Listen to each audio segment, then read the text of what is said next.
Nebuchadnezzar, king of Babylon, son of Nabopolassar, king of Babylon am I. The gate of Ishtar I have built of blue-glazed stone for Marduk my lord. I have placed ferocious bulls and enraged dragons in the inner room of the gate, lavishly adorning it with opulent splendor for all mankind to behold in awe. This text is inscribed on the left-hand tower of the Ishtar Gate. When Nebuchadnezzar II ascended to the throne in 605 BC, Babylon was a flourishing city, surrounded by mighty walls that were already considered one of the 7 wonders of the world in ancient times. At least 8 double gates afforded access to the city. With its brilliant blue-glazed bricks, the Ishtar Gate was the most splendid among them. This was due to the fact that the gate played an important part in the rituals connected with the Babylonian New Year celebrations.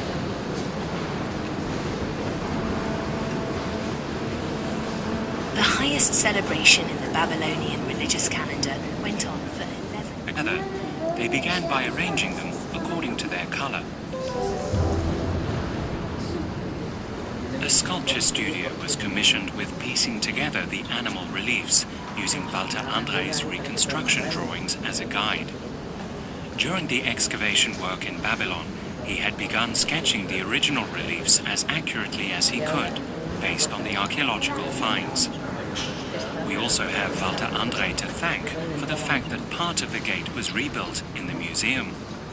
However, the archaeologists had to work within the dimensions of the museum's rooms, which meant they were only able to reconstruct the smaller front section of the double gate. Among the artifacts they were able to use as a guide for the architectural reconstruction was an image of the Ishtar Gate on a necklace discovered in a Babylonian grave. The varying states of preservation you can see on the building's cladding are an indication of which areas formed part of the original gate and which bricks were newly manufactured for the reconstruction project.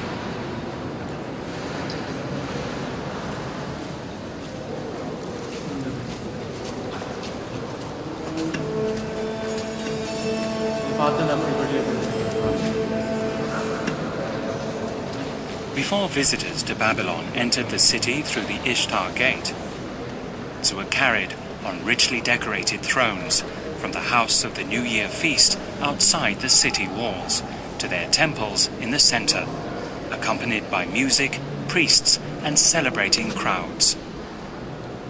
The walls that lined the processional way provided the opportunity for decorations using the same glazed brick technique.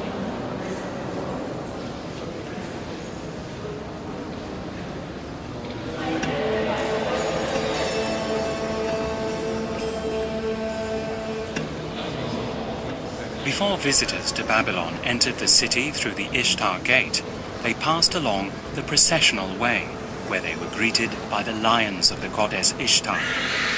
These snarling beasts, depicted on the glazed brick walls along the sides of the processional way, were meant to act as a deterrent to Babylon's enemies.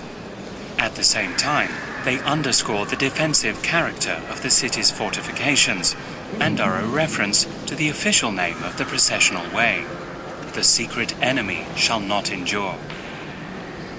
Part of the reason the walls are so magnificently decorated is the importance of the processional way in the rituals of the Babylonian New Year celebrations.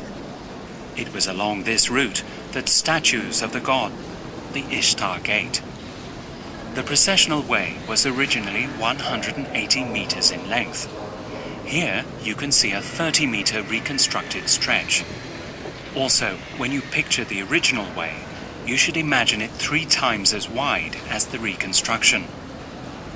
Together with the Ishtar Gate, the way formed a unique architectural ensemble, whose painstaking and detailed reconstruction was completed just in time for the opening of the Perkamon Museum in 1930. The lion frieze and parts of the ornamental frieze are made up of original fragments. The rest was manufactured for this museum reconstruction. When reconstructing the dimensions of the processional way, architects used the foundations excavated at the original site as a guide, as well as depictions of Babylonian buildings on Assyrian palace reliefs. Have a look at the model in the glass display.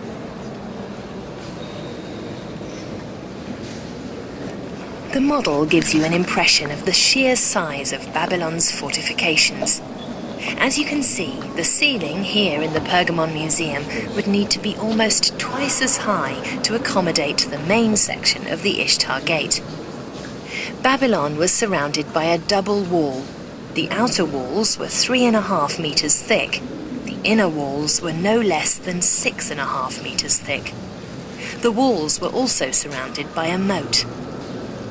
The route through the Ishtar Gate, made up of the smaller front gate, the main gate and an area between them, was almost 50 meters in length. And the same was true of all the entrance gates to the inner city. Inside the gate were rooms for guards and defense personnel, as well as the gate's own water cistern. At the front of the model, you can see a cross-section of the processional way.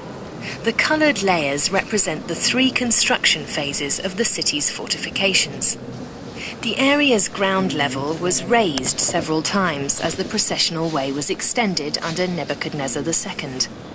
The walls running along each side of the processional way were around 7 meters thick, with portals giving access to the parts of the royal palace outside the city and the outworks of the city walls.